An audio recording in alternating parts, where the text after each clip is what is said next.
Hi, everybody. I'd like to introduce you to this webinar for Central Coast Public Banking. And thank you all for joining us. We really appreciate your time.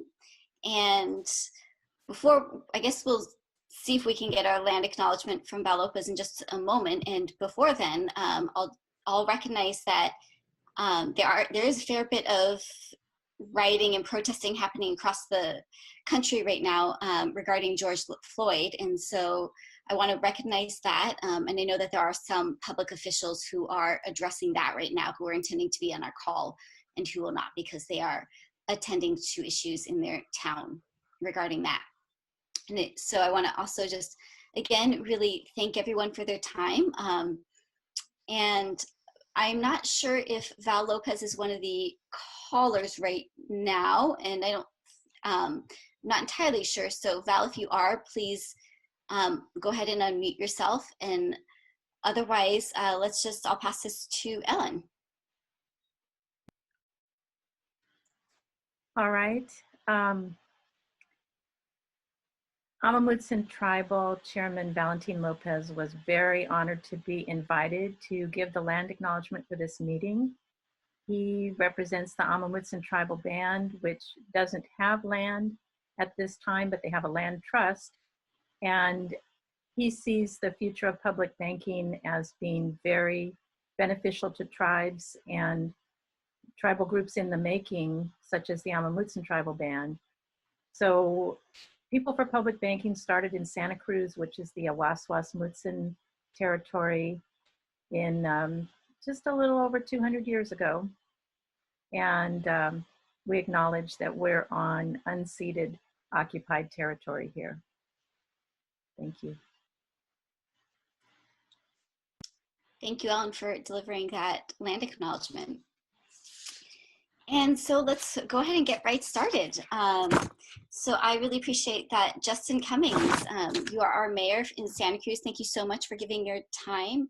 And why don't you go ahead and give us all a welcome. Thanks, Justin.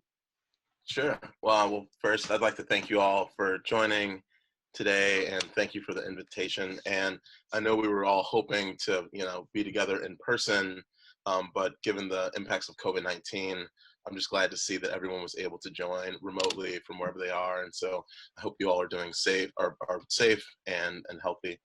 I'd like to start by thanking the People for Public Banking for starting this movement here in the Santa Cruz community. Over the past 2 years, the city of Santa Cruz has unanimously voted on 2 occasions to support public banking at the state level. And also on March 24, 2020, we voted to support the viability study. Having a Central Coast bank would allow for our community to divest from Wall Street and invest more of the profits and money back into our community. Public banking is definitely going to be essential as we recover from the COVID-19 pandemic, and I'm excited to work with all of the members of our community in Santa Cruz and our neighbors in the surrounding counties. And I hope that we can all kind of move forward with getting public banking in our communities. I'd especially like to thank Zach Friend, our county supervisor, for his leadership on this. And with that, I'd like to pass it over to Zach.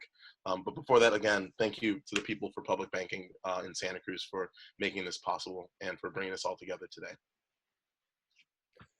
Thank you, Mayor. Thank you for the introduction, and thank you all for taking time on a Sunday during this exceptionally difficult time, not just for our community, but for our country. And so it does show in one small way what a group of people can do to really help change the trajectory of something. And as the mayor was noting, one of the reasons why I got involved in this, not just because one of my constituents, Randa Solick, told me that I had no choice but to get involved in this. That's how she approaches these situations. But that's advocacy right there. It was that we recognize that we need a different way at the local level to ensure that we can both backstop, because I don't see this as a complete replacement of other options, but backstop a lot of things that can help out our value set in this community. I mean, you look at, if the recent crisis has taught us anything, I think it's having local connections and local access to funds and local access to services is about as important as it can get. The businesses that have been able to even get funding were able to do it with local businesses, with local banking options, not with a lot of the national chains. And I've been hearing from, I mean, I can't even tell you how many people local businesses that were struggling that were using the corporate chain options as opposed to some of the locals. So think about then if you had a public banking option, we would have been able to do things locally that we wouldn't have been able to do otherwise. People would have been able to stay and work. People would have had, along with the health fear, the emotional side of it would have been addressed in a much quicker way. And they would have had a face to this in a way that we've seen through the Monterey Bay Community Power System, where you actually have local control, local access, and local people that you know that you can work with. And I think that that's something that we really need to do a better job at. I think that if nothing else, we've seen that we've struggled at a national level to really be given a voice, but I think at the local level, there's a greater trust. And if that local means regional, I know we've got some brothers and sisters from Monterey area down there in Santa Barbara County. Look, I think that we're much more united in the Central Coast region than a lot of regions across the country are. And I think that we can see ourselves as one giant family from Santa Barbara on up here. I think that we've got a lot of things going on. I know that cannabis was mentioned earlier. Absolutely. So I think that to me, this is a great option. I think that the viability study is the first point, but I think that the commitment of the community to say what could be different in the next 5 or 10 years if we had this public banking option. And I think that there would be a lot of new investment in our community that doesn't exist otherwise, that backstop in a lot of ways otherwise. So thank you to Randa, Erica, Mike, and everybody else that got Ellen that got this going on this. And so I appreciate it. Nancy, I wish you would show your face. We miss your face out there in Hawaii. So feel free to turn that camera on. We love you and miss you out there. So thanks for inviting me onto this. Well, thank you so much, Zach. I really appreciate that. And also, Justin, thank you so much. We are just so happy that elected officials here are behind public banking because we really are interested in divesting not only from Wall Street, also from oil and other unethical practices. And so thanks for being interested in this. It'd be so wonderful to find money into our communities instead. And with that, I would love to introduce Trinity Tran, who was the leader for the movement for AB 857, which is the public banking bills. And so she'll give an overhead about all of that. So thanks so much. And Trinity, go ahead. Great, thank you for having me, Erica. Thank you to the People for Public Banking. As Erica mentioned, I'll be talking about AB 857, the Public Banking Act, and then I'll also be talking about what a public bank is and how it connects to COVID-19. So it has been one incredibly exciting and groundbreaking year for the public banking movement, because what we accomplished with AB 857, the Public Banking Act, was a huge step forward in setting the foundations for a truly democratic financial economy. So in 2019, this was just 7 months ago, an all-volunteer team with the California Public Banking Alliance, representing 10 cities, challenged the Wall Street status quo and defeated Wall Street lobbyists by passing the Public Banking Act, which paves a way for cities, counties, and regions in California to be able to form their own banks. And this is a bank that's going to be accountable to the people, that's going to be able to be capable of providing a return that can get reinvested back into our local communities to fund ethical and sustainable developments. And at the end of the day, it's about taking our power back from private mega banks and putting it into the hands of the people, which is a crucial step for economic justice. 7 months after we introduced the Public Banking Act in the Assembly with our legislative co-authors, Assembly members David Chu and Assembly member Miguel Santiago, Governor Newsom signed our bill, which legalized public banking in California for the first time in history. And what we proved was that systemic change is possible even with limited resources. This was an unfunded effort, all volunteer unfunded effort that challenged powerful corporate interest and won. So I think it's a beautiful story about how organized people power can be very effective and can triumph. So in this presentation, I'm switching back between a PowerPoint presentation and my face. So in this presentation, I'll explain public banking, what a public bank is, why it's needed, and especially now in the midst of the COVID-19 pandemic, which has essentially leveled economic growth and has severely impacted the livelihoods of working people and our communities. So hopefully out of this, it'll give you a better understanding of why public banking is a crucial and a necessary vehicle to bring about economic recovery in a way that's both effective and efficient. So I'll start with now we start with the PowerPoint.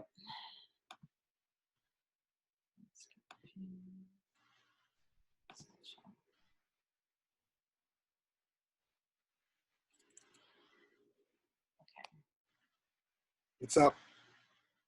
All right, it is up.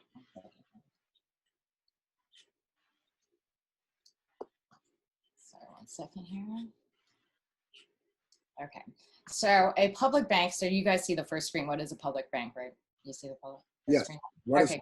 is a public bank is up? Perfect. So a public bank is a financial institution that's owned by a public entity, which can either be a city, a state, a region, or a JPA. The deposit base for a public bank consists of the tax revenues and the fees that our cities accrue, which the bank then leverages to create loans just like any other commercial bank. But there are two important distinctions between a public bank and a private bank. One is that unlike private commercial banks, the interest and the profit of a public bank belongs to the community. So instead of billions of our tax revenues being siphoned out of state by Wall Street banks, public banks would allow our local governments to be able to recapture this interest, the interest that we pay to bondholders, to be able to refinance city debt and recirculate this money back into the local economy. Public banks are formed with a social benefit purpose,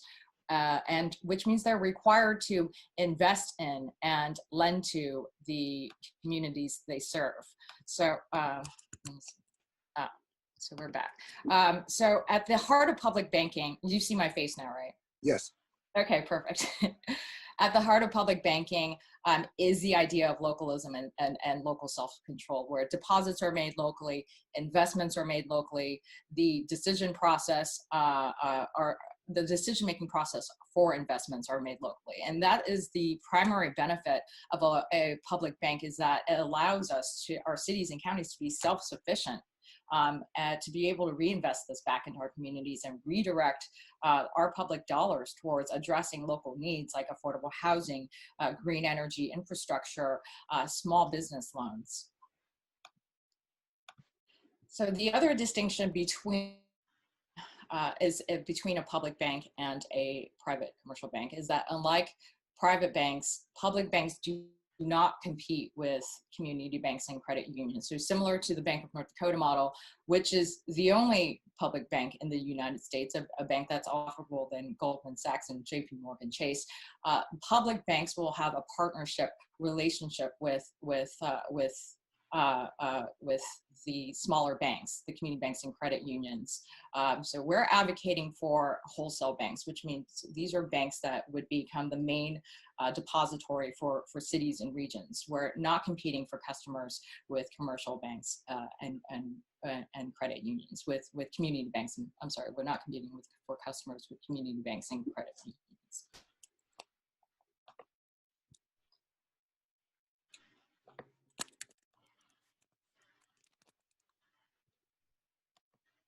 So the focus of our fight with public banking is essentially creating a real and a viable alternative to Wall Street, from financing fossil fuel projects to financing private prisons and immigrant detention center. These are the very same banks that currently hold the deposits and investments of billions of our California taxpayer dollars. So private Wall Street banks charge our local governments extremely exorbitant large fees to hold their deposits, to perform cash management services. That is money that's being extracted out of our communities to essentially line the pockets of private shareholders. And despite the widespread abuses, Wall Street banks have very little incentive to change, because essentially we have been a captive market. And that is why our goal as activists is to democratize and decentralize finance and put that power back into the hands of the people, so that we can determine how our public funds are being used. The funds for a public bank would be allocated from either the city's general funds or bonds. And cities and regions already have deposits needed to balance out a public bank's loan portfolio. And these are funds that are just right now sitting in Wall Street banks with no fiduciary duty to reinvest them back into California communities and earn next to zero in interest. And repayment for these loans would return back to the community and can be used for priorities post-crisis rather than getting siphoned off to CEOs and shareholders and banking executives on Wall Street. And another important reason of why we need public banks is to maximize tax dollars. Nearly 50% of the cost of our infrastructure project goes towards paying bank interest and fees. So if we were able to fund public projects ourselves through a public bank, and we could literally cut the cost of infrastructure in half, which means we could double the power to invest in our community. That means more money to build bridges, more money to build schools, to build roads. That's more money to rebuild our communities. AB 857, the Public Banking Act. This is the bill that we passed 7 months ago. And so this new AB 857 law provides a pathway for local governments and joint powers authorities to be able to start their own bank. It creates the framework for public banks to be regulated.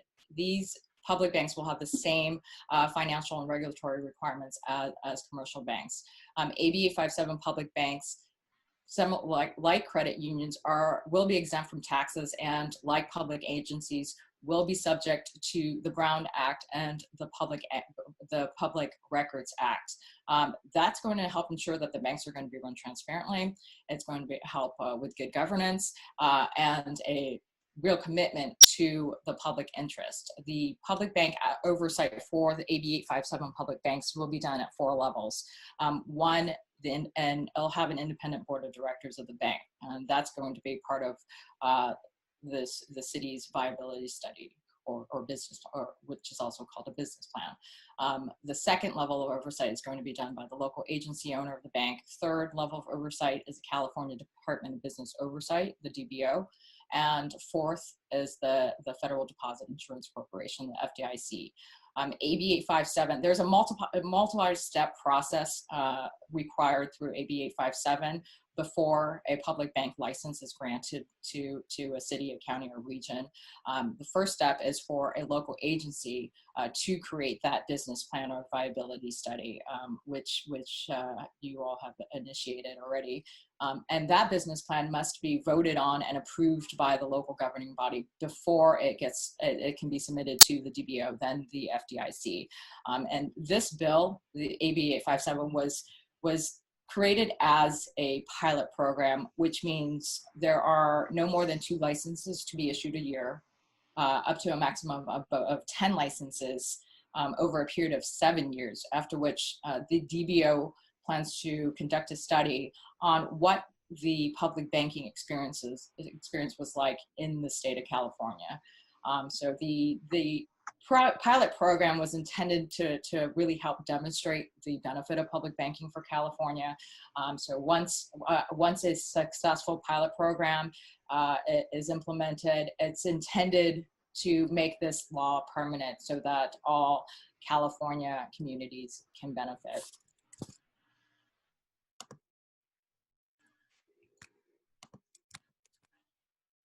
So a little background on how we accomplished this win, because what we did was really show how activist groups can be effective, as I mentioned earlier, even without funding, even without infrastructure. So we formed the California Public Banking Alliance over a year ago around the central goal of creating a pathway for public banks. At the time, Los Angeles was working towards a public bank, San Francisco, Santa Cruz, Oakland. So instead of our individual groups fighting to create separate legislation, it made sense for us to aggregate our organizing power and our resources to back one state bill that would help streamline the process and create a framework for a network of city and regional public banks. So we formed the Public Banking Alliance with advocates from 10 cities, from San Diego to Los Angeles to Santa Cruz to Santa Barbara, San Jose, San Francisco, Oakland, all the way up to Eureka. And it was our strength as an alliance essentially was in our numbers. Not only because we were able to activate local groups in all 10 cities across the state, that helped us bring on nearly 200 statewide regional community organizations to endorse the bill. Altogether, nearly 200 labor organizations, elected officials, local governments group, environmental groups, and democratic clubs. And we had great support from Central Coast legislators. I want to give a huge thanks to Brett Garrett with People for Public Banking for being one of our core alliance organizers throughout this campaign. Huge thanks to Erica, Randa, Mary, and other Central Coast organizers and supporters for being a big part of helping lobby this bill in both in district and the Capitol.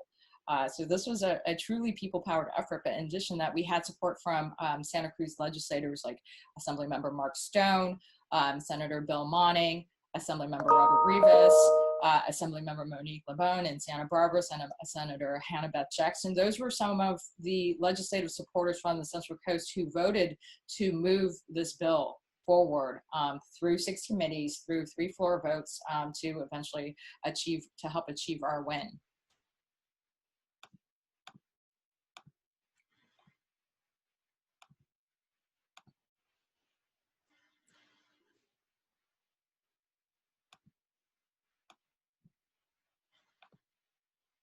I'm getting it back to that screen. This is a list of some of our major political endorsements. Altogether, 17 cities and counties passed resolutions endorsing AB 857 along with Democratic Central Committees across the state. We focused on key stakeholders with huge constituencies across the state, which helped, and it's essentially our major endorsements from these politically influential groups, which helped build political capital behind the bill. And as you can see, City of Santa Cruz endorsed the Public Banking Act, City of Sebastopol, Watsonville, Santa Cruz County, Santa Cruz County Democratic Party, Central Committee, Monterey Bay County Central Labor Council, also large statewide organizations, including SEIU, California, UFCW. So a very big round of applause for all of the organizers, electeds, labor, and political organizations who really helped build this historic and groundbreaking effort.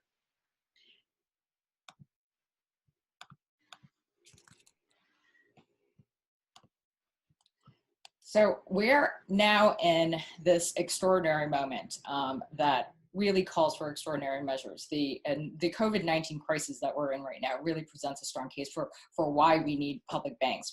This is an unprecedented moment. We're in a global pandemic that has essentially suspended our economy in midair. We've got a national unemployment rate that's projected to surpass about 20%. By all measures, we're heading into a recession that's going to be far worse than anything that we went through in 2008 and the Great Depression. Cities and counties in California and across the country now face a real daunting task of having to rebuild entire sections of the economy, from small businesses to the education system to social safety nets. Local governments will be reeling from lots of sales tax, hotel tax revenue. California is now faced with a budget shortfall of about $54 billion because of this economic devastation. That means public services are going to be cut. Public schools will be impacted, as well as social safety net programs. So what we're faced with now is how will the state of California fill in the budget gaps? How will our cities, counties, or regions fill in these budget gaps to ensure that we will be able to have a healthy recovery, to help small businesses get back on their feet, to create affordable housing, to build infrastructure, to distribute assistance to people in need, to especially ensure that our most vulnerable, our most underserved community members are not going to suffer. Congress just recently passed the $2 trillion stimulus bill, and about $349 billion of that money was allocated for the Paycheck Protection Program, PPP loans, which were designed to help small businesses keep their staff on their payroll so that they can keep their doors open. But what we saw was that big banks shut out small businesses out of the lending process. They gave those lending priorities to their big business clients. Interestingly enough, the BND, which is the only public bank in the United States, distributed more PPP loans than any other state. It's a successful model to emulate, that our cities and our states need to emulate. Because what we're seeing now is federal relief funds are not going to big corporations. They're not going to working class households on Main Street. Wall Street banks have failed to respond to stimulus relief efforts. They've failed to provide the lending needed to support our local businesses, to create jobs, and to respond to our pressing local issues. So there currently is no path towards a quick recovery. Enter public banking, and that is why what I'll explain is why the COVID-19 crisis makes a strong case for public banking.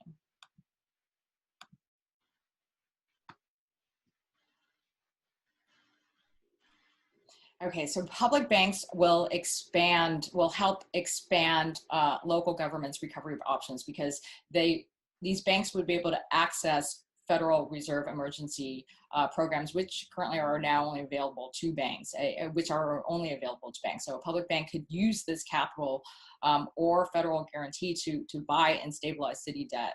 Another reason public banks are a powerful tool for recovery efforts, they would be able to multiply the impact of public funding by leveraging the bank's capital up to 10 times into recovery loans. They would be able to do what any other banks do, but they're doing it now for the purpose of directly helping and offering assistance to our communities, which will allow them to deploy more funds more efficiently into the community, to be able to rescue small businesses, utilities, and school districts to help them get back on their feet. So by increasing the lending capacity of local banks and credit unions, these public banks will be able to leverage their deposit base and their lending power to benefit our communities, rather than having to rely on Wall Street. At the end of the day, it's evident that any recovery needs to be done for the people and not Wall Street. So instead of bailing out corporations and private banks, cities and states need to use our stimulus funds to capitalize a public bank, or what we're affectionately calling now the People's Bank. This is our moment in history to create a new financial institution that invests in our communities, where public funds can stay local and can be leveraged without having to tap into reserves, to be able to make emergency funding without having to tap into reserves.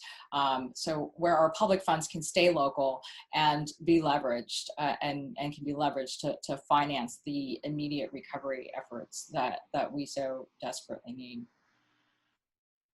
And that leads us into our final slide. This is an exciting moment at the state level.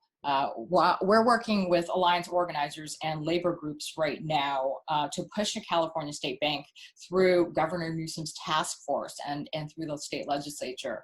And it's our efforts right now are centered on converting the existing state institution, the California Infrastructure and Economic Development Bank, which is the iBank, into a state public bank. The iBank is now revolving loan fund. So what our effort now is centered on is turning that into a depository institution that can leverage its capital up to 10 times in loans for the state of California, so that the bank can multiply what the iBank can do to provide economic recovery financing for both local governments and small businesses. In April 2020, Governor Newsom allocated about $50 million to the iBank for loan guarantees to help small businesses, for low-income individuals who didn't qualify for federal funds, also including undocumented individuals. And what we're saying now is now's our moment to expand the iBank's role and convert it into a state bank that can finance economic recovery efforts by conducting direct lending to local governments, and especially partner and creating partnership lending to small businesses through relationships with existing local financial institutions like community banks, credit unions, and CDFIs, so that it can offer emergency lending, especially to hard-hit communities of colors. State budgets, right, have been completely crippled by the coronavirus crisis. And this bill would help facilitate the formation of these publicly owned banks with access to the Federal Reserve's discount window, which is lending at about 0.25%. The capitalization of the state bank could be done. What we're recommending is that it could be done by allocating just 1% of the $103 billion pooled money investment account, or otherwise called PMIA, which is an investment fund to manage the state's cash flow. So this proposal right now is quietly making its way through the administration and legislature. So we'll be able to have more to share on the details and the implementation of this public bank shortly. We're also planning a town hall on the state bank initiative.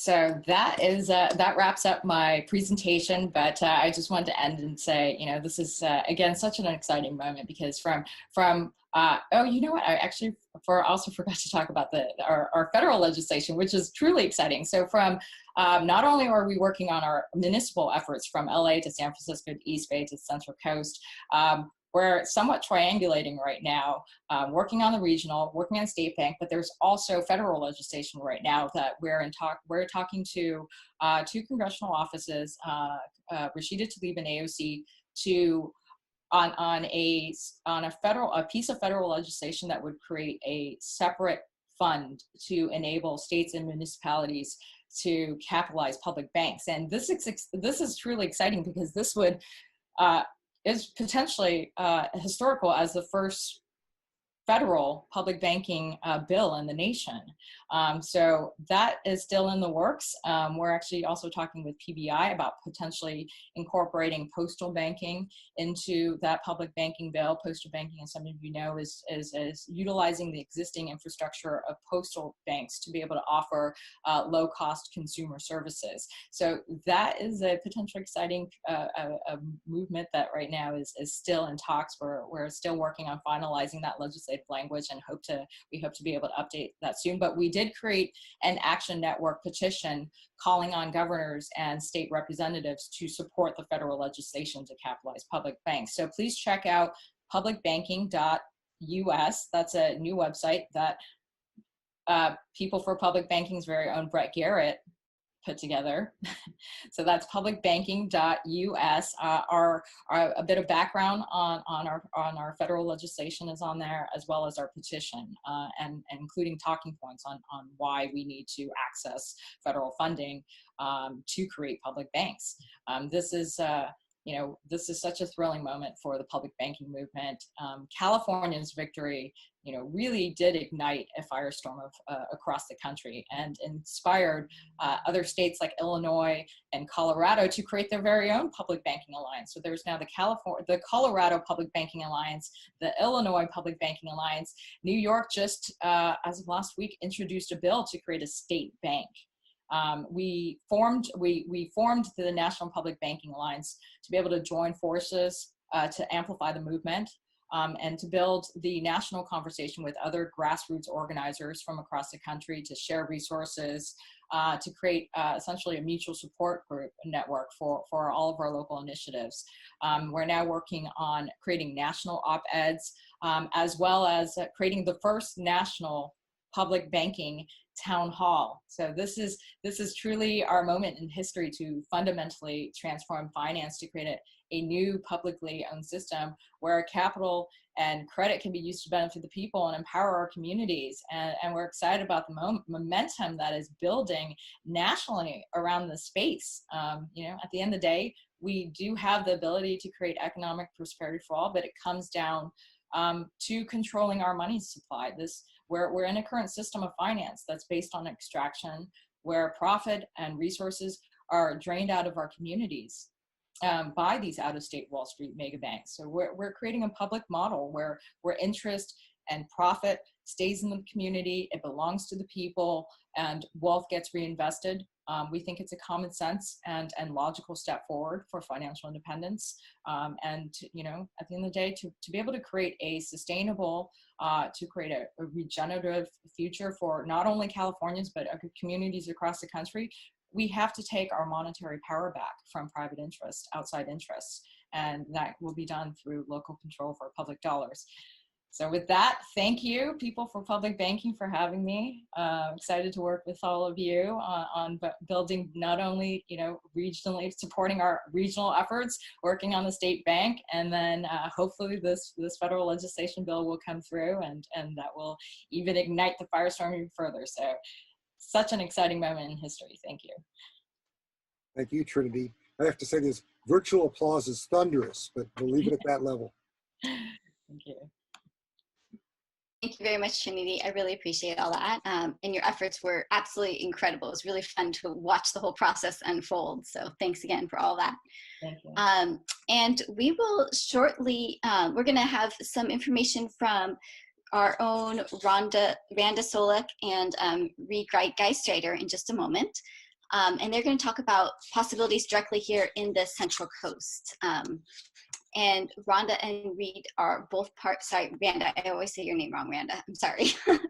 Randa and Reed are both part of our local People for Public Banking group, and Reed is a former retired banker, and so he has a lot more expertise to offer. And I also just want to note that if you do have questions, feel free to add them to the chat box, and we will go ahead and do a question and answer session later. And also, if you would like to introduce yourself in the chat, that would also be wonderful. So thank you. I'll go ahead and pass it to Randa and Reed. Hi, am I unmuted, Mike? Yes, you are. Oh, good. So Mike, can you put up, before I start my thing, to kind of support what Trinity said? I just took 2 pages of notes on Trinity's talk. There's a lot of new information. Can you put up that map? Do you have the ability to put up the map? I do. Maybe one of those COVID pages so people can look at this? Okay. What I've asked Mike to put up is a map of a few months ago, actually, all the different states that are interested in doing something about public banking, which is what Trinity was just saying. So he'll get that up. And there's another page that the California Public Banking Association put together. Okay, so let's look at this map first. This is from a few months ago. And I'll just give everybody a second to look because it's pretty amazing.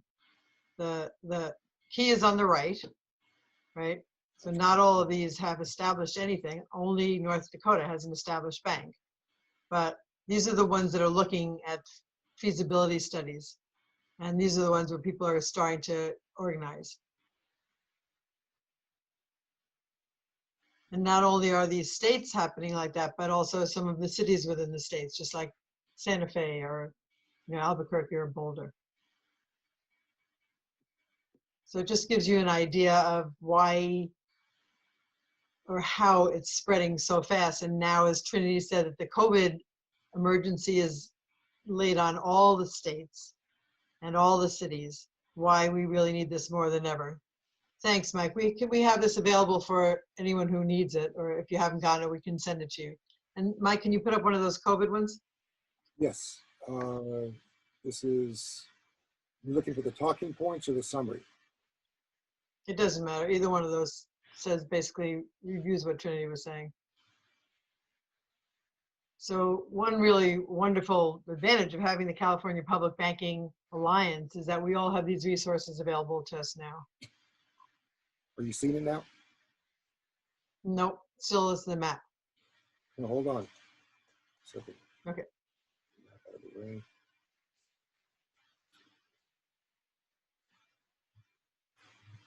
That would be, Well, I can start talking while you can mess around with that. yeah, sorry, I thought I had that under control. Just a moment. That's okay. Just that what Trinity was saying about the COVID emergency being so dovetailed with the possibilities of public banking, it's really worth considering why this is the moment that we should all be pushing. Who we invited on this talk, oh yeah, were not only regular activists from all of our areas, but also people from various governments might be able to use these things to tell their governments this is the time for public banking. So Are you seeing it now? yes. Okay. Mhm.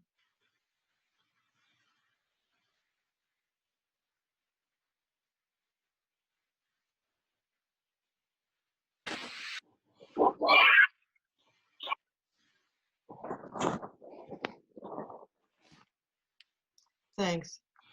That's great, Mike. And really, I mean, Trinity hit these points, but just brings it home. And if you need something to tell other people what we were talking about, we have these charts available for everybody. Okay, I'll start on my little thing. I'm Randa Solick, a member of People for Public Banking. It started in 2008 when Ellen Brown began to write about the true causes of the recession and formed with other people the Public Banking Institute. And then Occupy came up and brought our attention to the different privileges and power between the money class and all the rest of us. So those two things came together. So a few years later, a group of women from the Santa Cruz chapter of Women's International League for Peace and Freedom started talking about the idea of a local public bank. Although a longtime Wilfer named Nancy Abbey, who's on this call, is in Hawaii now, she kept supporting the idea of a state public bank. Nancy's argument was that if progressive cities form their own banks, who would protect the rights of the rural counties, the rural cities, the Central Valley communities? Who would protect their rights where they might not have people doing alliances for public banking? So she was really pushing for the idea of a state bank. And now it looks like we have the possibility of both of those things happening together. And another central person was Jerry Bodemar. She's on this call too, another Wilfer, who kept telling us what the Public Banking Institute was doing. So we were just starting to think about it while the national idea was being raised up. We had lots of other activists in our community join us. We had our first meeting, and by 2017, another thing was happening that we're calling to get money out of the big banks and into banks that could benefit their communities. And that was the Divest Coalition. Here in Santa Cruz, it was called the Divest Build Coalition. And it was about divesting from fossil fuels to get control out of our own money. So it made sense for us that three of our community's main environmental activists, Pauline Seals, who's the head of the Climate Action Network, Erica Stanojevic, who's here, who's long worked with the Sierra Club before she started working with us too, and Ellen Farmer, who's here, has been working for a long time on regenerative farming. So these longtime environmental activists really gave us the impetus for getting going with public banking here. And as someone already mentioned, of course, we're Santa Cruz, so we were interested in LA's efforts to get a cannabis bank going, which would process all the money made by the legalized cannabis industry. But as well as I understand, that's off the table for now, at least here. So that year we invited Public Banking Institute Mark Armstrong to speak to a crowd. We had a decent sized crowd at our first event. And by that winter, we started hearing that many other places started public banking organizing, like Santa Fe and Washington State and Oakland and Vermont, Colorado. So we knew it was spreading. In 2018, we met with our county supervisors and many other city and state officials. And most of them were supportive because public banking means more local money with more local control. But not our county treasurer, who said that the state would not allow her to invest Santa Cruz County money in a public bank because the public bank would be too new and too risky. So we knew something would have to happen on a state level. We also went to Jeannie Johnson, the aide of one of our supervisors, who was the one who successfully organized over 6 years, took her 6 years, the Monterey Bay Community Energy Consortium. And our Assemblyman Mark Stone was one of our strongest supporters at the state level, and he also ended up being one of the co-authors of the formative state legislation. Two of our county supervisors, Zach Friend, who you heard from before, and Ryan Coonerty, became strong proponents of public banking. Then the California Public Banking Alliance started, and LA, San Francisco, East Bay, San Diego, South Bay, Santa Rosa, Santa Cruz, Santa Barbara, Orange County, spread all over the state. The Santa Cruz people were just one little part of the California Public Banking Alliance. And then we were serious. We knew we were serious by that time. And luckily for us, two people joined our group who knew something about finances. The rest of us were political activists. But Mike Rotkin had been six-time council member in Santa Cruz City and five-term mayor, and one of the founders of the Santa Cruz Community Credit Union. So he knew what we were talking about. And Reed Geisreiter, as you heard, is a retired banker, and he analyzed our local finances. And he gave us a heads up, and he said, no, you all don't know enough. Santa Cruz City and Santa Cruz County just do not have enough money to start our own public bank. Okay, after the shock wore off, we looked around and we knew that we needed to meet with other people in our community who understood financing so that we could take this idea to them. We did host a financial meeting. We had lots of local officials present and other past elected people. Our city's Santa Cruz city manager was there, the aides to our state senator and assemblyman, a top officer of one of the credit unions, city council members from our 4 cities, and other people who had been in state and county government before, saying to them, well, we've got, a problem. We think public banking is the answer to a lot of our problems, but we don't have enough money to do it here. And by then, LA and Santa Rosa and Oakland and San Francisco had all supported and passed resolutions supporting public banking. Postal banking was being considered too, as Trinity already said. The South Bay Progressive Alliance in San Jose and Santa Clara, they formed a committee, and we occasionally met with them. And then by September of 2018, the CPBA was working on the state legislation. Then Standing Rock happened, and environmental justice movements really intensified the need for alternatives to Wall Street banks. For instance, Chase Bank was financing the oil pipelines. And at the same time, Ellen Brown at the Public Banking Institute was tying public banking to the Green New Deal proposals coming out of Washington. So we drafted a resolution to present to our County Board of Supervisors and officials from all 4 cities. We had a lot of public education. We had widespread support, the NAACP and People's Democratic Club and the State Democratic Party, unions and city councils. So that all helped us get our County Board of Supervisors to pass public banking resolution in March of 2019 supporting AB 857. And that was happening all across the state. Trinity did an amazing job organizing who needed to speak to whom to get every locality possible to be behind this legislation. So it took a year and a half, I think, more or less, and the Public Banking Act was passed in September by the Assembly and the Senate, and then Governor Newsom signed it into law in October 22nd of 2019. The new law, for the first time, provides a pathway for cities and counties and joint power authorities to start public banks. So this is the first time. For the first time in history, California cities and counties can have our own banks, and we can allow our taxpayer money to flow into our own local communities. Where do we go from there? Well, in the beginning of this year, we approached Supervisors Zach Friend and Ryan Coonerty to ask their advice on how we can sound out other counties to see if we could raise money for a viability study for a Central Coast California bank. A lot of you got that letter directly from our Board of Supervisors, and we also expanded the list of recipients to city councils and all the different people we could reach out as government officials in these 5 county areas. I think the only people we have not heard back from were our folks from San Benito. The other counties and many cities in the counties have interest in this because, of course, it's our benefit. I'll just say that rounding out our group, we have other longtime activists. Trinity already told you that Brett is one of the main people in CPBA that's helping this. Rafa Sonnenberg has been working on homelessness issues. For a long time, Linda Francis was the former head of Gray Bears. She was a guiding member here. We have Kelsey Hill now as our current representative from Romero Institute. which is fully supporting public banking. So it brings us to the miserable financial constriction due to COVID. We're going to see less federal and state money for everything that we need: education, environmental protection of our infrastructure, businesses, workers' conditions. And we can save so much money by having public banking instead of putting that money into the Wall Street banks. And with local control, it means that each city and county can point that money to what they need. It doesn't necessarily mean that Santa Cruz has exactly the same interests as Monterey. We have many of the same interests and we can do some things together, but with local control, each of us should be able to help in our own localities. So we're asking for your help. Those of you who are government officials, we need your direct help. Those of you who are activists, we need your help to go to your government officials, state, city, and county, probably starting with city and county, and ask them to get in touch with our county administrative officer. His name is Carlos Palacios.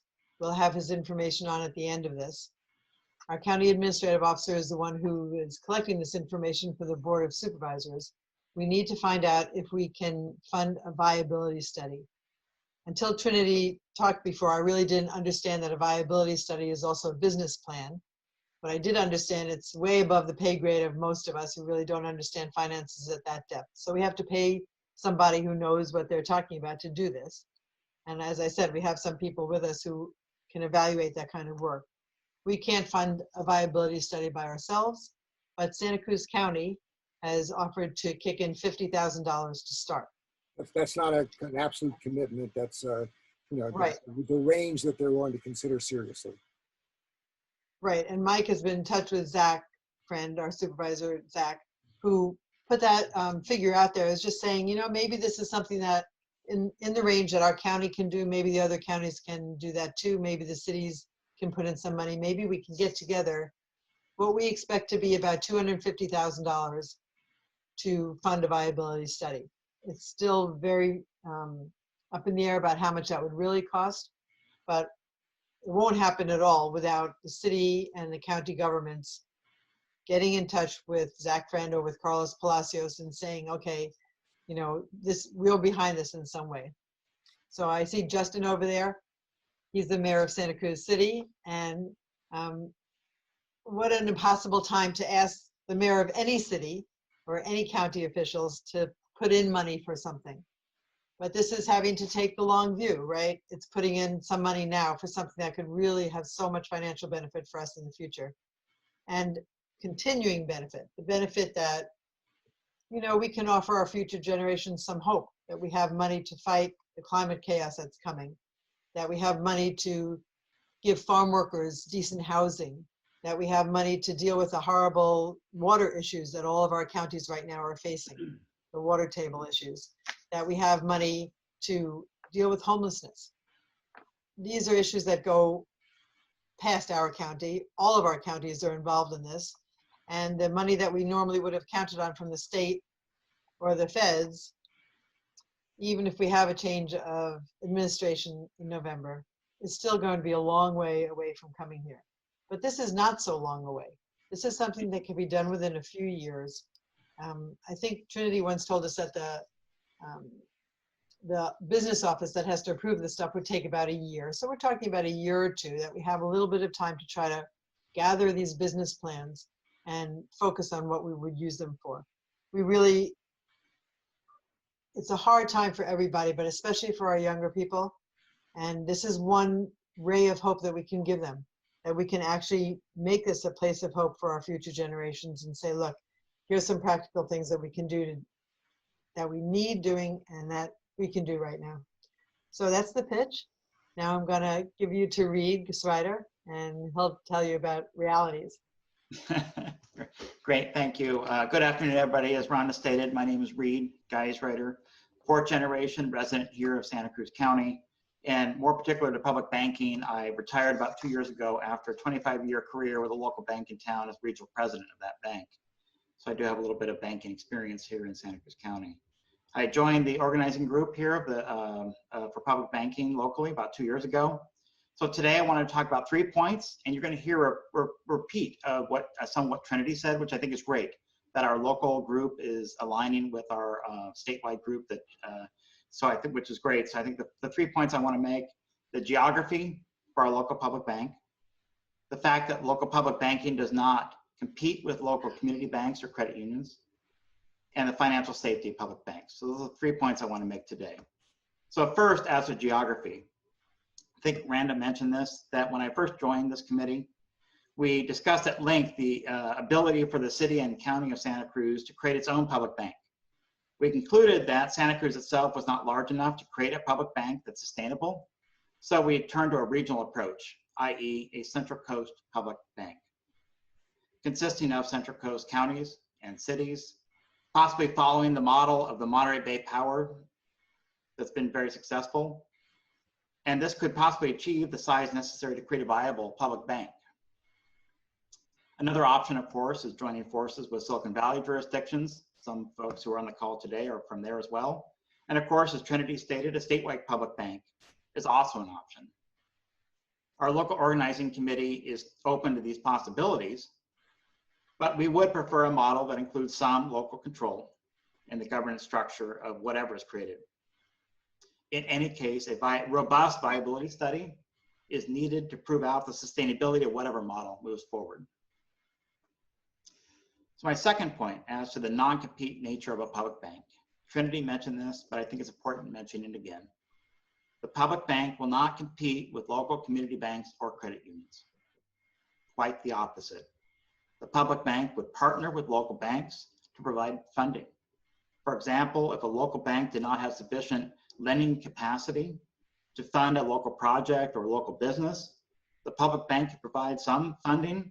The local bank also provides its portion of the funding, and the local bank remains with its other services and products and relationship with that local business.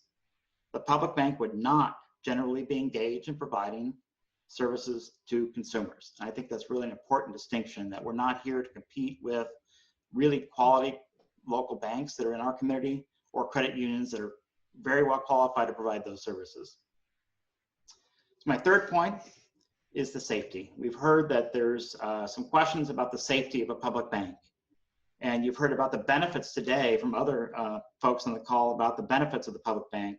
But it's important to remember that the public bank will be the caretaker of municipal reserve accounts and other operating accounts that are held by local municipalities. These deposits need to remain safe so that they're available for projects and to fund the day-to-day operations of the local municipalities. So in the public bank, this is achieved in several ways. First, the public bank will have capital that's commensurate with what's required of a commercial bank. This capital, about 10% or so of its assets, provides downside protection should the bank need it in the face of an economic downturn. Second, the municipal deposit accounts are collateralized with bank assets, just as they are today with a commercial bank. What this means is that if the bank were to fail, the deposit accounts of the public bank have bank collateral, such as government bonds and so forth, that would be sufficient to cover the municipal accounts in full. In this way, the municipality is not harmed, and its assets, such as City Hall and so forth, remain safe if the public bank has an issue. And lastly, the public bank would be operated by a professional leadership group of banking staff and governed by a board of directors that would oversee the operation of it. And so I think that we need to be comfortable in the safety of the public bank as it's structured. So those are my 3 points I wanted to make today, and I'll have to take any questions later in the call.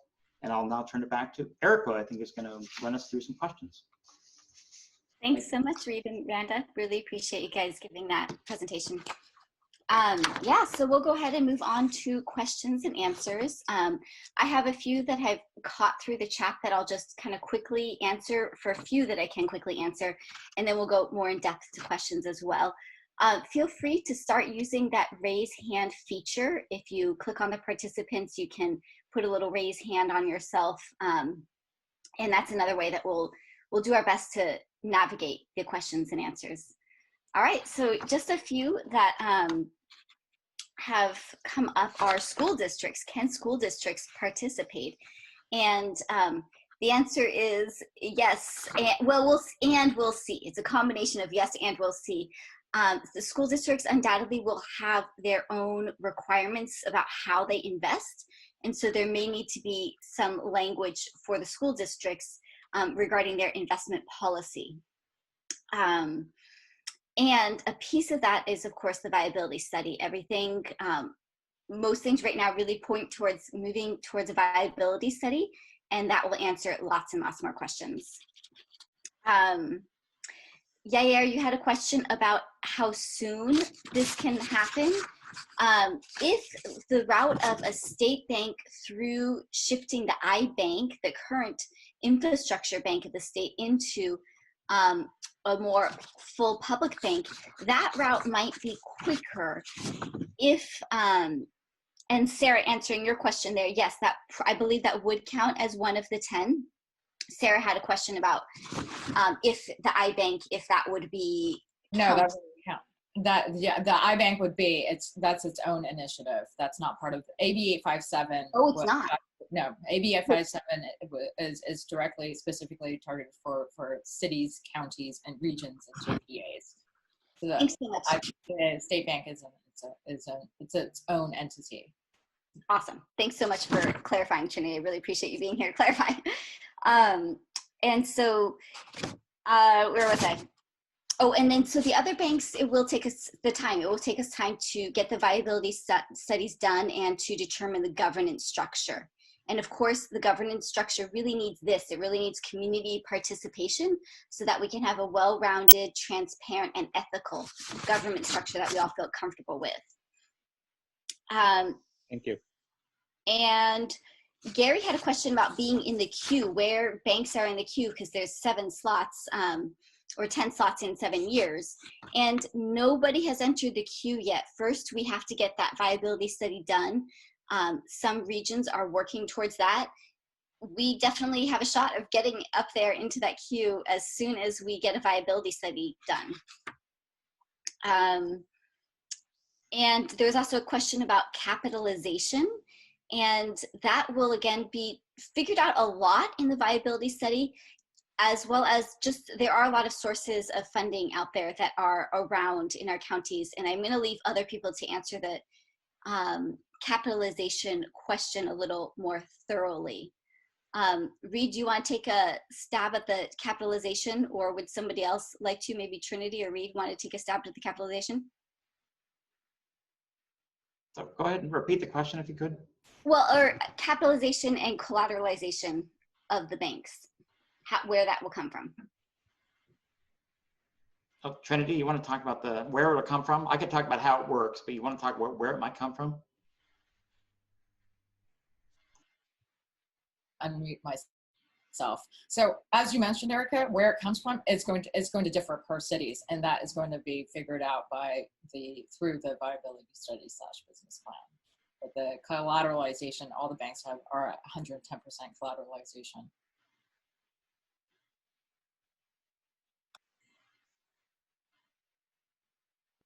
I see Frank, you have your hand raised. Yeah. Go ahead. Actually, if I could respond to that last question slightly.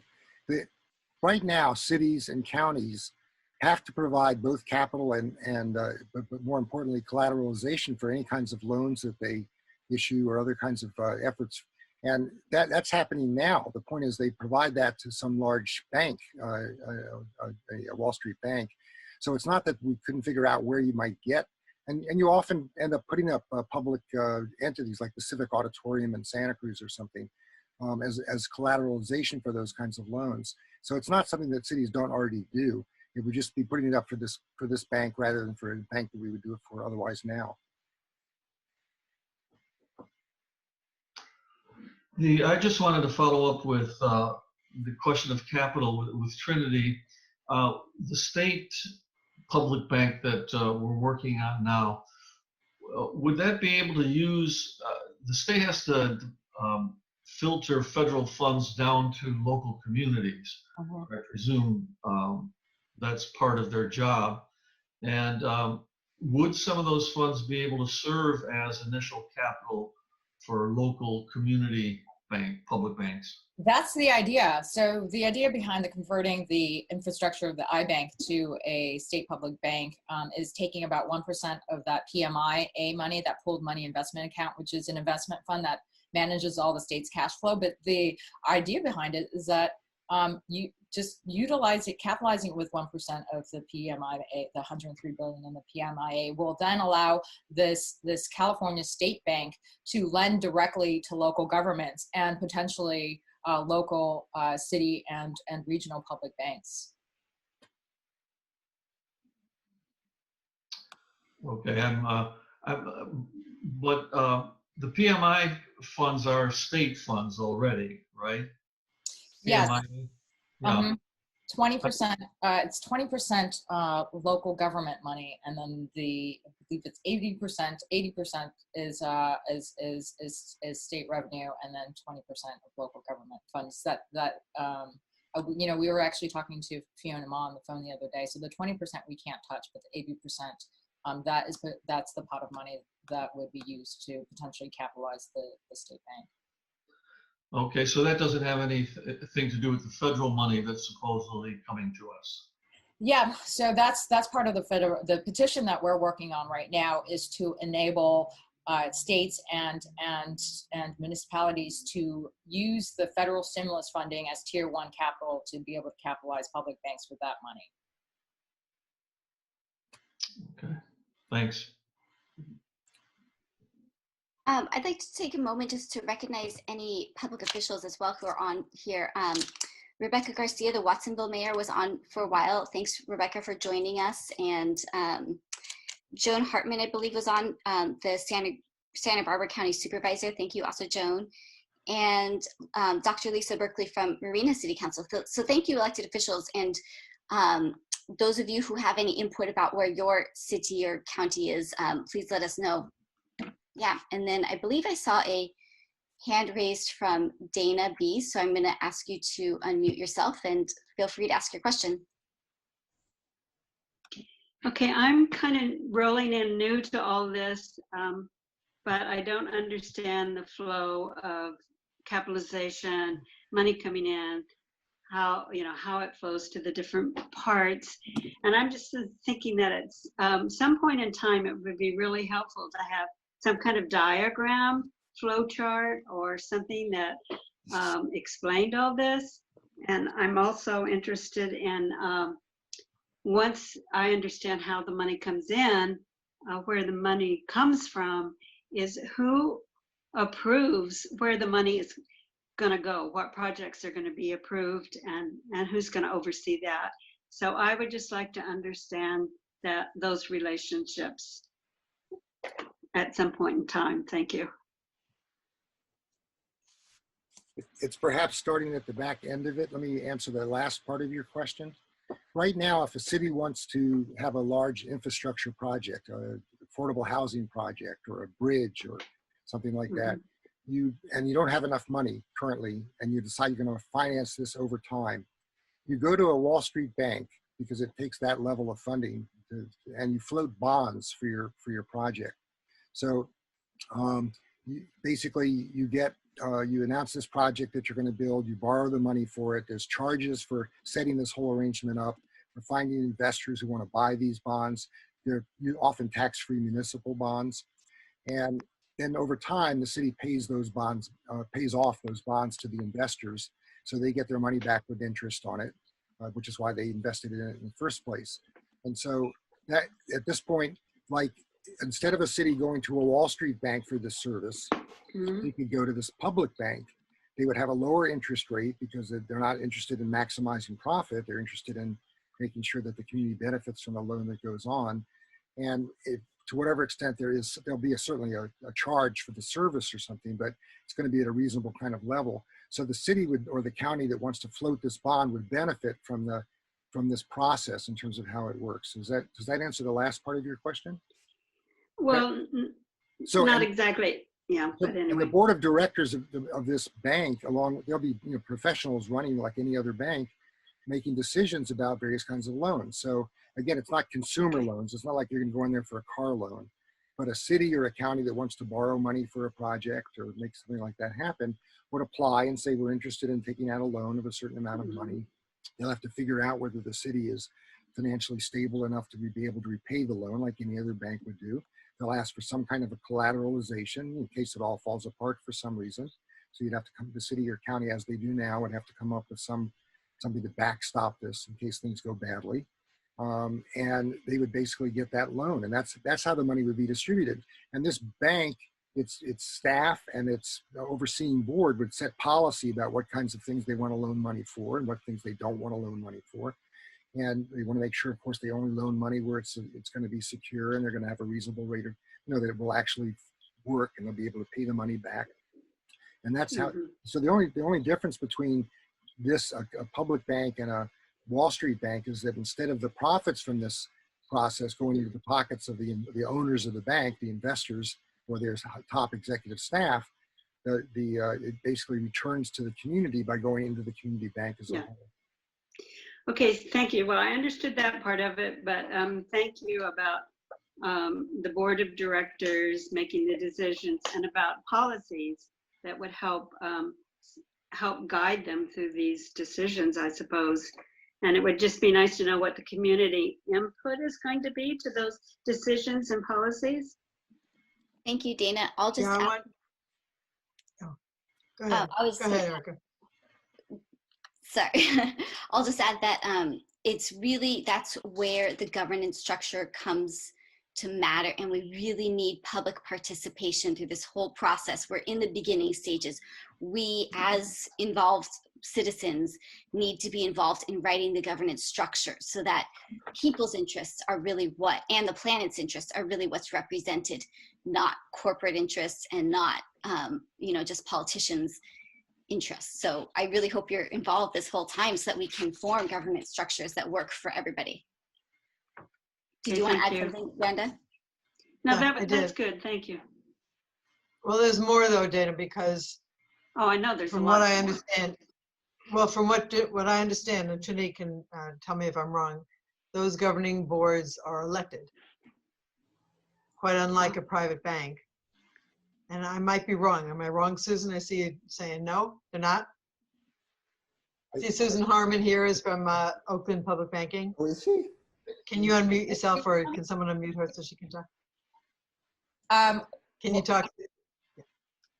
I'm sorry, what was the last part, Randa? You said they were elected? The governance board of the public bank would be elected?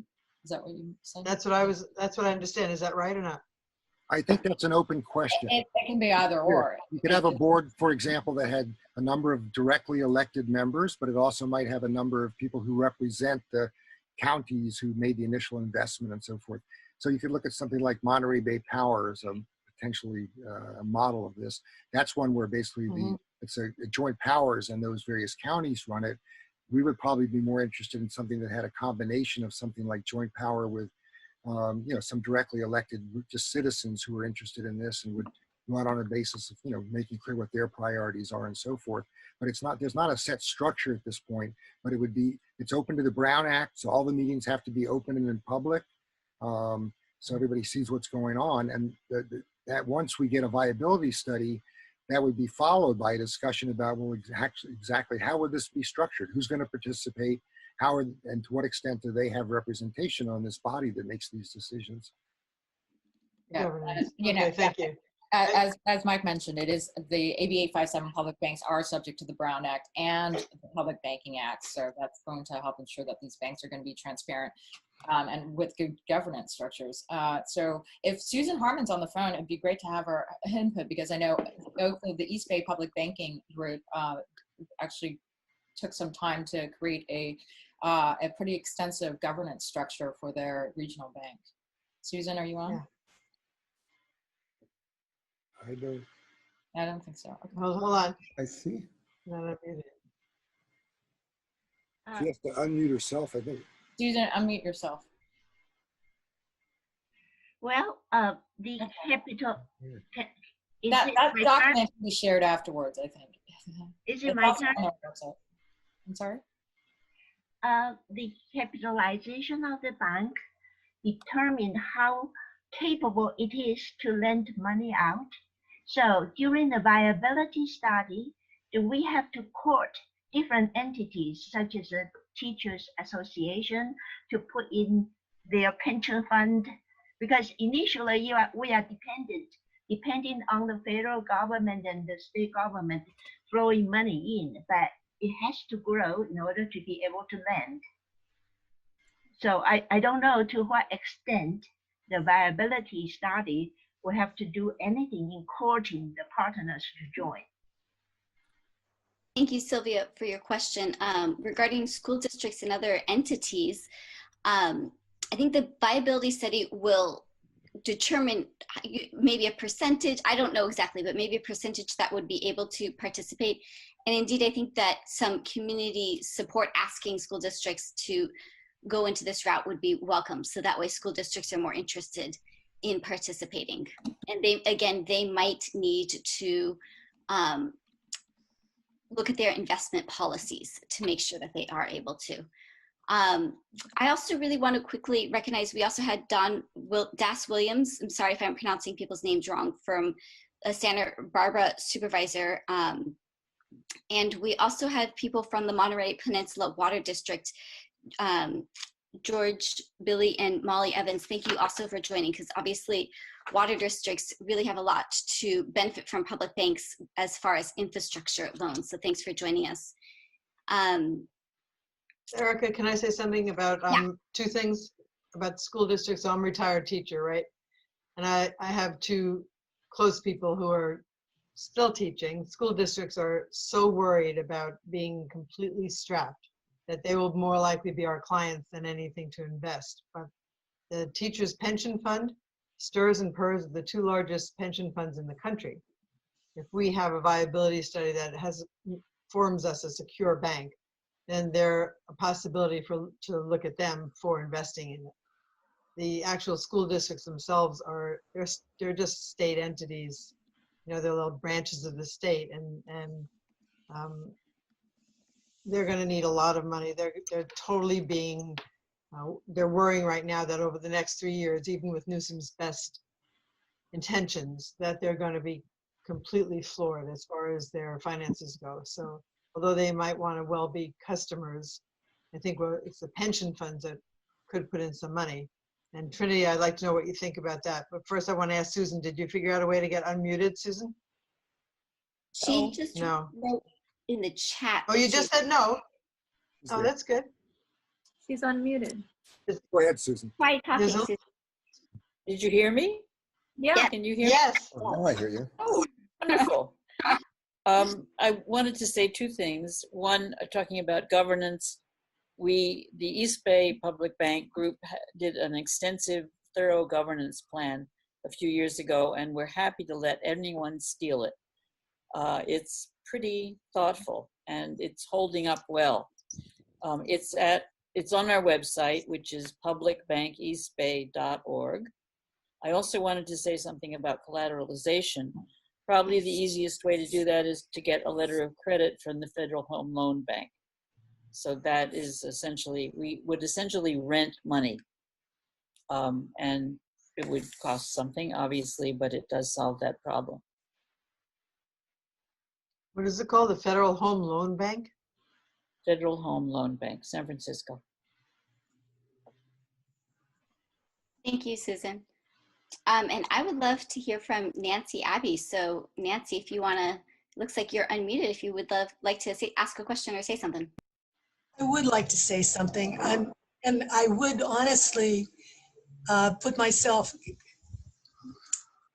get my visage on this thing, but I can't quite get the camera to turn on. So, but I'm still in my nightgown. So, that's one of the reasons I didn't check in right away. We're 3 hours behind you here and a little more laid back. I just want to say how exciting it is.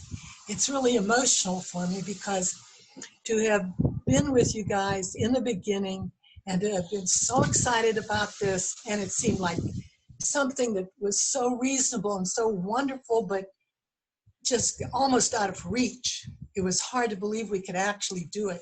And to know that you guys have carried it on and gotten to where you are is emotionally exciting to me. And I want to thank you so much for everything you've done. And I love you all. That's it. Thanks, Nancy. Thanks, Nancy. Well, thank you, everybody. Go ahead, Mike. I just wanted to share an experience I had. I helped start the local Santa Cruz Community Credit Union. And I learned two things in the process that were shocking to me. The first of which was, I was also on the city council. And I thought, well, why doesn't the city council invest the cities? We have all this money that we have in reserves that we're not going to spend in the short term. We could put them out for medium term loans or even long term loans. Why don't we just put it in the credit union? Wouldn't that, either in the federal or the Santa Cruz Community Credit Union or something? And found out very quickly that the policies, not only the city's local policies, but the state law makes it very difficult for, if let's say literally impossible, for cities or counties to make investments in institutions the size of a credit union. It was a shock to me. I thought, well, we could just put part of the money in there or something. No, you can't. And so that's what we heard from our county auditor, that that's not something that she's allowed to do given the current rules about how those investments are made. But even more shocking to me, because we started off with our money in a little cigar box, when we opened up the Santa Cruz Community Credit Union. But after a while, we were at 10 million and then 40 or 50 million dollars of investment and so forth. I always thought, well, I guess this is a way to get away from banks. That's the reason I joined the board, the reason I got excited by it and stuff, and found out, well, no, it turns out that you're not able to make enough local investment of the kind you like out of the credit union at a rate of return that's sufficient to support those kinds of investments. And so I found out that the Santa Cruz Community Credit Union puts its backup reserve basically in a Wall Street bank, as every other credit union, local municipal bank does. So there really is not a competition between the credit unions or small local local banks, commercial banks, because they need to have bigger banks to back them up for them to be able to operate. And so it was through that direct experience that I got excited about the possibility of a public bank, because I don't want to see local community credit unions disappeared by this process. I don't want to see a bank that starts to give the kinds of local little individual home loans that people are making, or the loans for a car or a bicycle or something that people get. And so it's exciting to think about how these work together synergistically rather than being in competition with each other. And that was through a very direct experience of mine, and that actually surprised me. It's something I had not understood before I got actually involved in the policy board of the local community credit union. I just wanted to share that experience. Thanks so much, Mike. I really appreciate it. I guess we can do one last question. Frank, go ahead. Maybe this is a good last question. What do people see as our next steps? That is wonderful, because that's about where we're heading next. So thanks for asking. Yeah, so I hope people are hearing that one of the biggest things that's happening right now is we have a need for a viability study. And so what needs to happen right now is activists around the Central Coast, please communicate with your public officials and say, hey, please contact Santa Cruz County and have and start getting a viability study going. I'm actually going to share my screen really quickly. Hold on, let me get it onto the right screen that I want first. There I go. There we go. So I'm going to share it, and so we've got some sites there, and Carlos Palacios is organizing the communication between the counties, and he's the county administrative officer. So please have your counties contact him, and we're going to need to start creating funds for a viability study. Let me add, if I can, this is a two-step process. The first part of which is for cities and counties in the Central Coast to express interest in participating. At this point, we don't have an exact amount of how much each entity might have to contribute to make it work. but express interest in participating. And once we get a sense of how many different entities are interested or willing to participate in the process, we'll try and develop a funding plan and then go back and of course have to get agreement from all the various parties so that we can raise what we think is an estimated $250,000, with the different agencies contributing to it. But the first step is to just get back and say, we'd like to know more. We think we'd like to participate. It's not a commitment to actually deliver the dollars at this point, but simply to be part of a discussion about what's a fair distribution of the costs of the viability study. The second step would be then to actually work out that plan and get the various agencies to vote to fund their portion of that plan, so we actually have the money to hire someone to carry on this viability study. That's the two-step process. Go ahead, Randa, you want to say something? Yeah, I want to ask Susan and Trinity. So Susan, you said in Oakland, you've had a governance policy for a couple of years, and what were your steps after that? And for Trinity, what do you see that we can do to support the other efforts that you're trying for right now? Not only the state bank, but that national bank. So Susan, what are the next steps after the governance part? We've been looking for money for our business plan, for our viability study. Okay. And we're there. I hate to even raise this because it doesn't apply to any of the Central Coast counties or cities, but there is federal money right now that Alameda County is eligible for, that we're trying to negotiate to get. It's a big pot of money. It's part of the COVID recovery. And we hope to be able to use some of that for a viability study and to capitalize the bank. But unfortunately, none of your counties, all your counties are too small to qualify for this money. So in theory, you could apply to the state and ask them to give you money for a viability study, since they're supposed to be, it's supposed to trickle down to the counties that aren't big enough themselves. And I can tell you more about it, Randa. Thank you. That'd be great. Thank you for that. So for Trinity, what do you think? So for the state initiative, our state bank, iBank conversion proposals now moving through Governor Newsom's economic task force. And we're working on that directly with UFCW, United Food and Commercial Workers Unions, Policy Link, some of the members on the task force. It's already made its way out of the Economic Equity Subcommittee. It was heard yesterday. Friday in the Operations Committee. We're building the administrative support behind the idea right now. Most likely we're gonna also have to get legislative support and do a possible gut amend to an existing iBank state conversion bill. So we're coming at it at multiple angles, building the administrative support through members of Governor Newsom's, very influential members of Governor Newsom's economic task force, then also approaching legislators to get this stuff going in the legislature. So there's not much for activists to focus on right now for the state bank until we get legislators, until this moves through the legislature and there's a bill or a piece of legislation to back in the state assembly or the Senate. But keep in mind that there's traction there, and the state initiative might move a little faster than our municipal efforts, because we're working on the LA bank, the LA City Bank here, but COVID-19 kind of put a pause on the momentum we had. So right now we're pushing both all three initiatives: city, municipal, state, and then federal legislation. We're hoping to finalize the language with Rashida Tlaib in AOC's office shortly, within the next week or two. So that's going to be exciting. Whether this passes through or a Republican-controlled Congress is another story. But the fact that we're having such national influencers like Rashida Tlaib and AOC talking about public banking, and Bernie Sanders as well, who endorsed the Public Banking Act. This is a whole new era for banking. This is really the financial revolution, and it's so exciting. As soon as thank you so much for that part. Yeah, so we're hoping to have a national, we're also planning a national town hall on public banking, which will be the first national town hall on public banking. So hopefully that happens soon. So probably Brett will be able to let us know when there is something for activists to do and when that town hall thing will happen too.